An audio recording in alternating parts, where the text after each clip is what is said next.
அசாத்தியங்கள் சாத்தியமே தேவா உந்தன் வார்த்தையானே. அசையாத மலை கூட அசைந்திடுமே, அமராத புயல் கூட அமர்ந்திடுமே. எல்லா புகழும் எல்லா கனமும் என்னில் அசாத்தியம் செய்பவர்க்கே.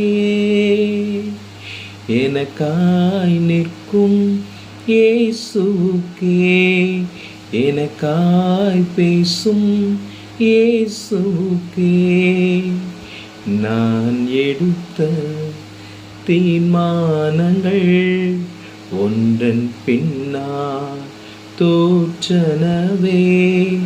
சோராமல் எனக்காக உழைப்ப